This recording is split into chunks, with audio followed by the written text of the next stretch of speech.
and we're going to be in conversation with Israel Radinku. I hope I'm pronouncing that right.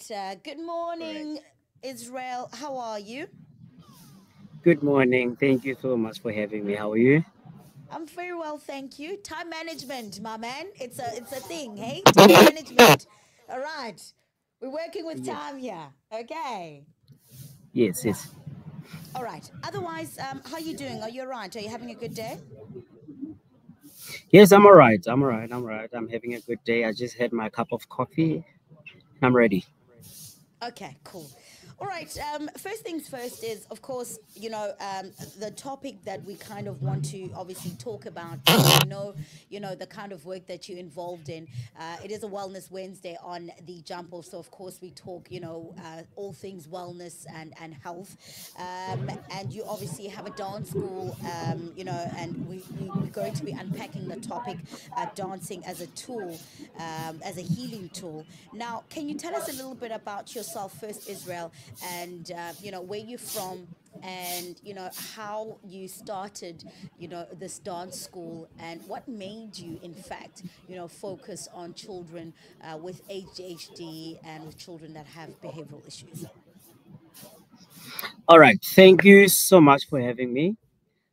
My name is Israel Radinku, and I'm the founder of Israel School of Dance. I've been dancing for over 21 years, but my real purpose began when I saw how dance could transform the lives of children, Mm-hmm. not just physically, but emotionally and mentally.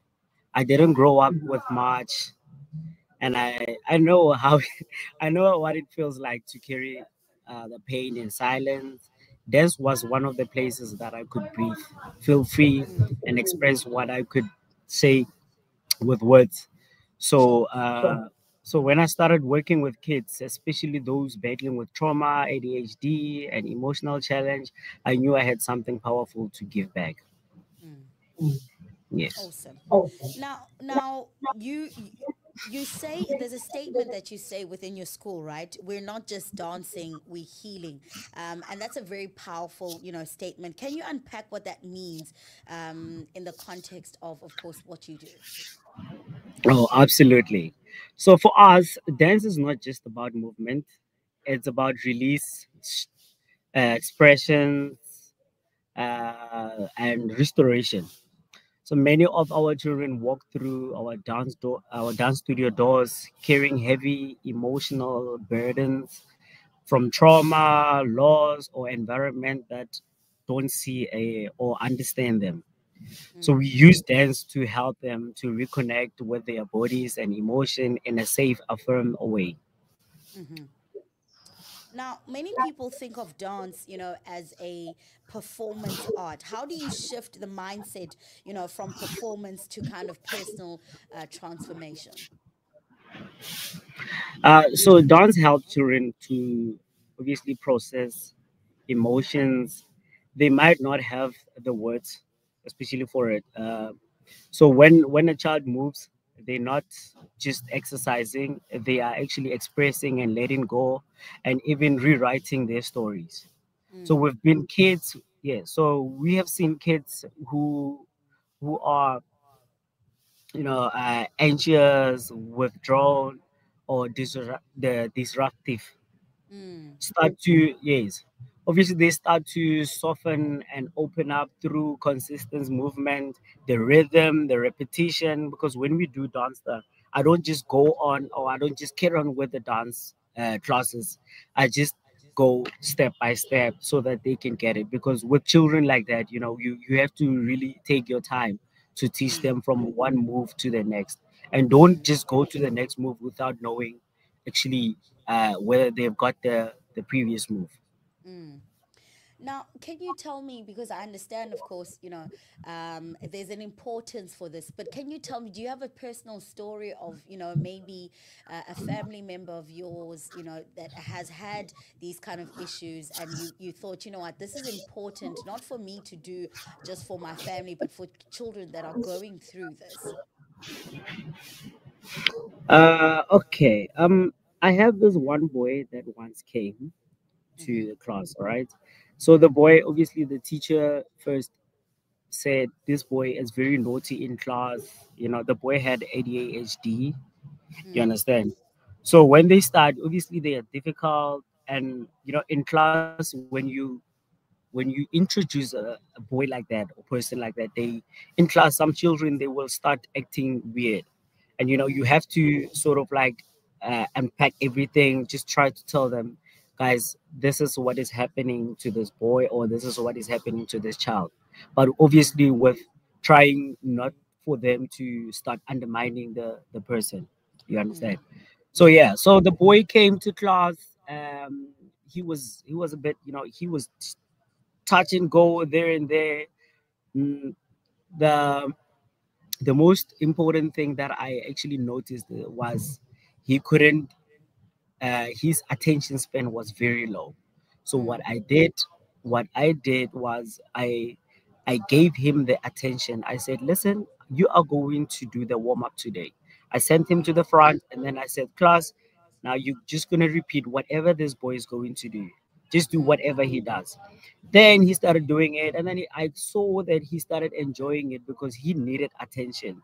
So that's mm, one of the most things. That's one of the most things that these children like this, they need attention, and mm, people don't realize that actually what they really need is their attention. So after mm, that boy, he just he we continued like that, and every time he started now asking me to stand in front and then do the warm ups.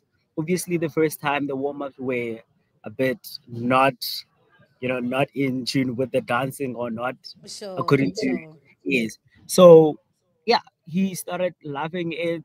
And the other day I invited the mom to come watch how he's He's progressing improved. in class. Mm, Yes. mm, So she saw that, and then the one day I remember, this other day she gave me a call and said, listen, I don't know who I have in my house, but this child has improved a lot. He's now asking to do duties at home. He wants now to do chores. He wants to do this. He's very helping out. And mm. ever since I heard that boy, even today, he's still in my studio. Mm, awesome.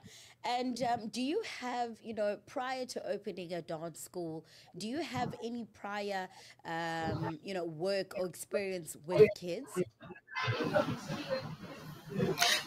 No, I've never worked in any shop or work environment where I work with kids. I only started with dancing. That was just me. Okay. And, how easy was that, or how difficult was that transition, because you're a dancer, you've been dancing for so many years, and now you have to teach people, especially children that have different kind of issues. But not only that, you have to be it requires a lot of patience. I can imagine, showing someone like a step, like this is the step, and you have to do it like 10, 15 times just so that they can get it. That the amount of patience that you need to have is probably a lot. Yeah. So obviously, because I started small, I wouldn't lie. I started with few children, but Mm, because dancing has always been my dream. mm, There's a saying that says dance is the language of my soul, or mm, dance is the language of the universe. You understand that thing? It's not just a statement. It's true. mm, mm, So even if I had only two children in my class, I've always um, respected the time, how they are in class. And there's a difference between when you have a lot of children in class and when you only have few children. When you have a lot mm, in class, this is what happens. Obviously, with me, this is what I always experience when I have a lot in class, because I also try to give everyone attention, and the attention has to be equal. So when I have a lot in class, I tend to have my class time tends to be a bit longer than when I have sure. only. Yes, but the quality, it's still the same. I always give them Mm, the best quality, whether I have only two or I have only one. So with with regarding to how I teach, to be honest, I don't get tired. I don't get tired to teach. If in class, most this is what I always tell most of the teachers. The reason why I am who I am today, and the reason why people still regard me as a good teacher is because I do not focus on the children who are already good. I focused on the ones who are struggling. Mm. And then those ones who feels like they already got the steps and they feel like no, but I always tell them, but at this point, my students they already know. They already Mm. understand that okay, now we understand that um Mr. Israel focuses on people who are struggling with steps. So I wouldn't mind even if we do the same move for about an hour. I wouldn't Mm. mind doing that. Because my favorite subject in school has always been mathematics. So you know that excitement when you have finally solved for x, when you got that x, that value. So it's like that's like it. When I see that child, that particular child getting the move, I feel like Sure. wow, I've really achieved something. So Sure. that's me. I like people who come to my studio and they say, listen, I've got two left feet. Yeah. I love that. Listen, tell me something. Let's speak about your dances and the types of dances that you do. But I think first of all, I want to know what type of dancer are you? Are you hip hop or what? What's your story? And then can you tell me some of the different styles that kind of have or have an impact on healing in your class that you do? All right. Firstly, I'm gonna start with my style. Um, I don't have a style. I do all the Okay. I do all the types of dances. I remember the first time when I started dance. I started Mm. with ballroom and Latin. Wow. But before I remember, yes, I started in a place called Mabana. So we Mm. have there's one in Taun, there's one in Klabani, because I'm from Rustenburg. So I started with the one in Klabani. I remember going Yeah. there. Actually, my the aim was going to do karate because I also Mm. like karate. So when I got there, they had this little show. They used to call it Student Drive. Student Sure. Drive was one of the shows where they market themselves. So the Mabana it's a community art center where there's a lot of sports or Mm. activities which they do. They had traditional dance. They had dance like your ballroom and Latin. They had karate. They had people who did drama and stuff like that. So I was there watching the whole show, the whole thing, and then Mm. I saw a couple doing ballroom and Latin. Mm. I was so excited to see them because that was the first time I see people doing ballroom and Latin. It was literally the first time because Mm. I remember the first time I saw ballroom and Latin, it was on TV with the show called Strictly Come Dancing. I've only seen that Yes.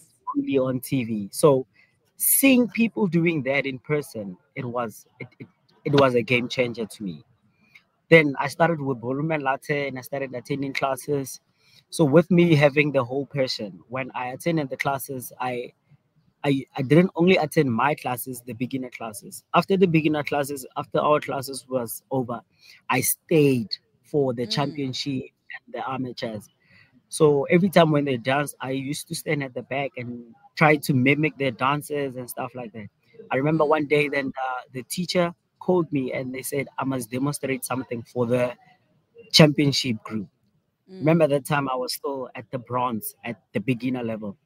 They Mm. said I must demonstrate the cha-cha walks the way I did them because I used to watch them how they do it. I used to listen how they explain it, the whole technique. So yes, so I got that opportunity to show them how you do the cha-cha walks and stuff like that.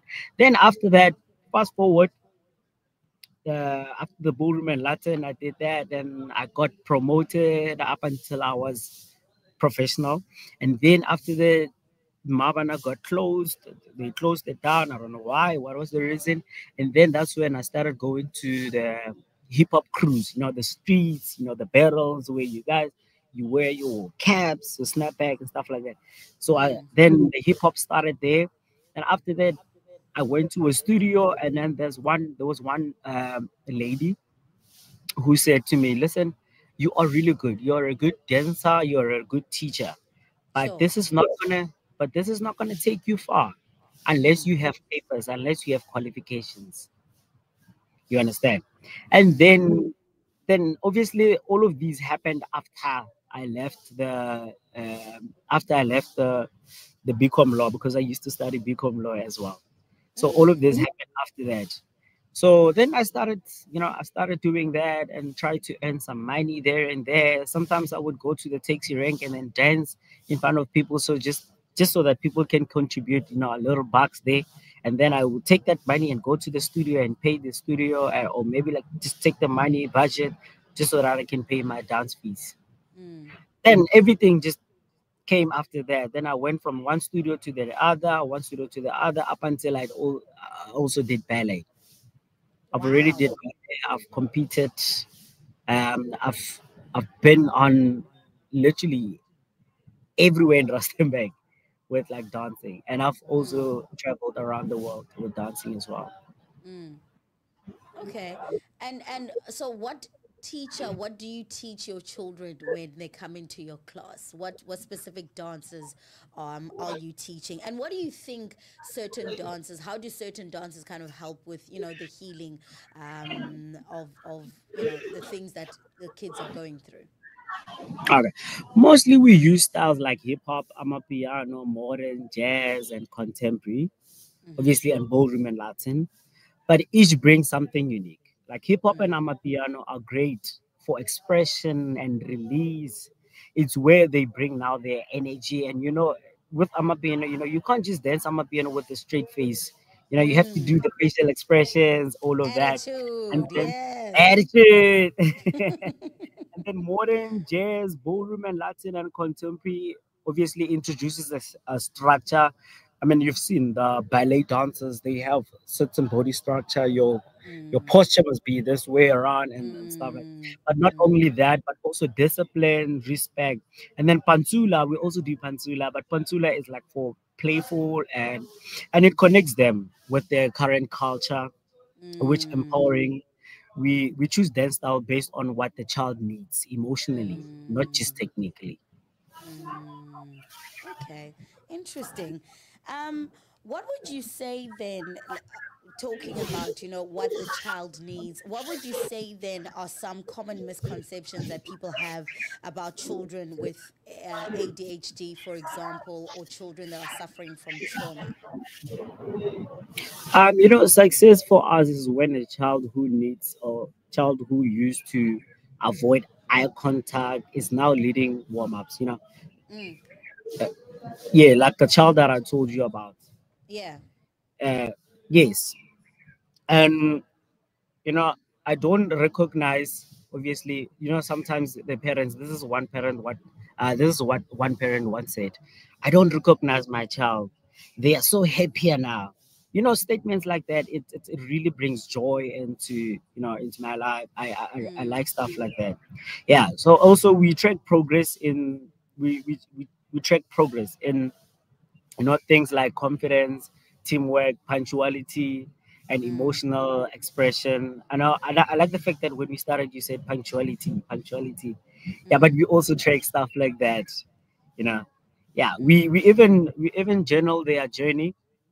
It's Okay. not about trophies; it's about transformation. Sure. All right. Let's talk about like the community now. How does your program kind of influence the wider community? Not just the children, but people that maybe teens, that maybe want to like. Do you have an age gap of the people that come into your dance studio? Yes, I do have age gaps because with dancing, I know this. You get children where some of them they are young, but their dance technique it's way up there. So Mm. what I always tell the parents is that if you want to enroll your child into my dance school, firstly I gave you everything. I give you everything that we do, like all the rules and regulations, and then I Mm. invite you or I invite your child for what we call as an assessment class.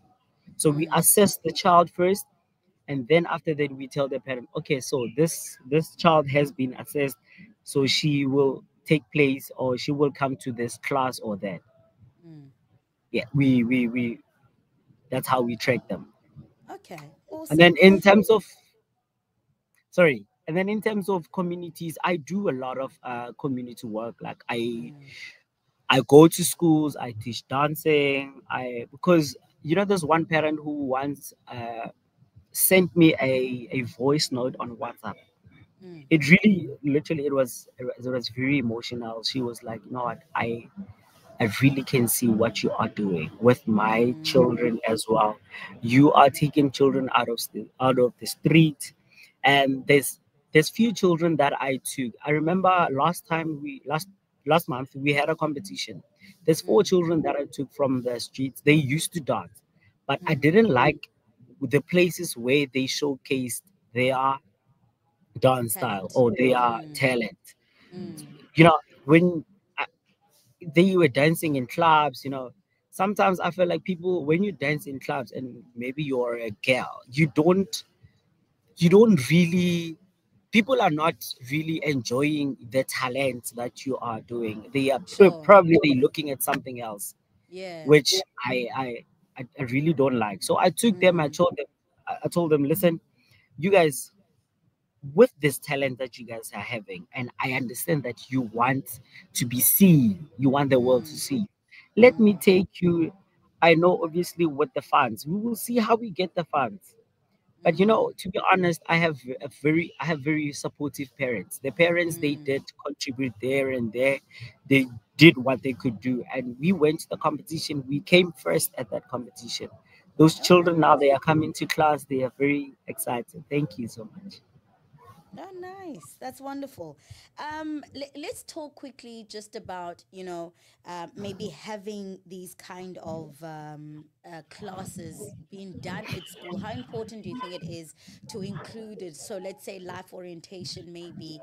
Do you think it's important for schools to be inclusive about, mental health and including the power of dance in education? Yes.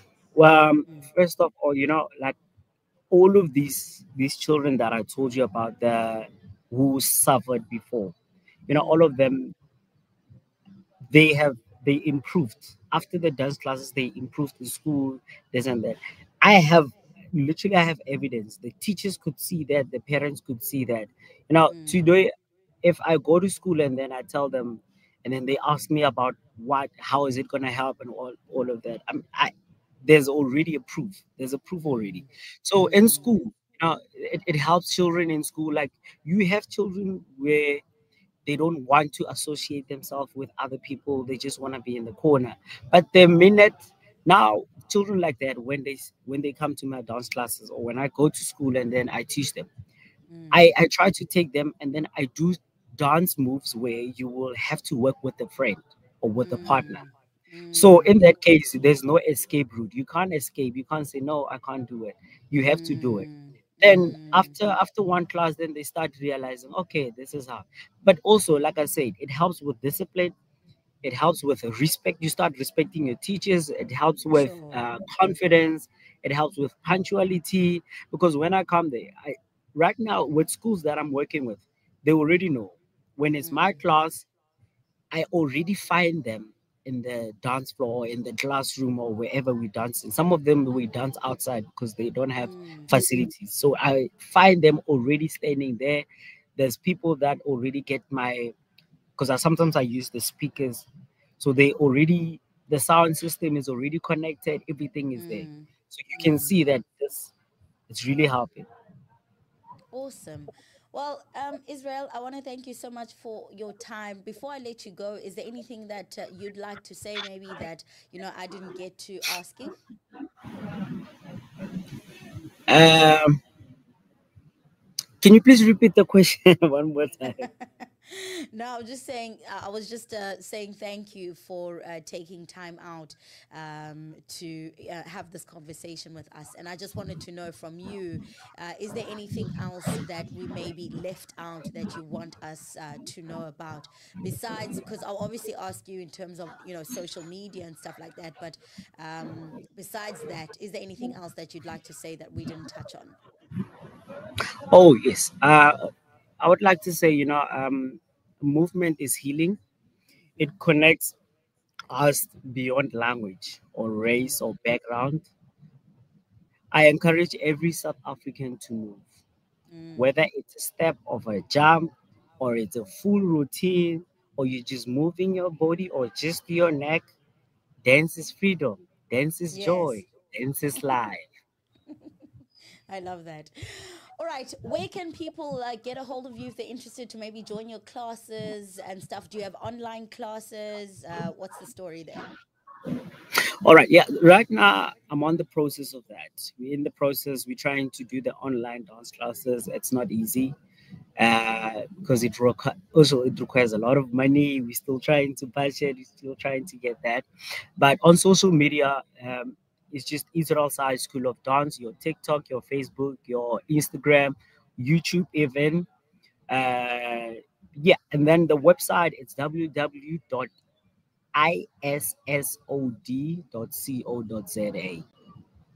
All right.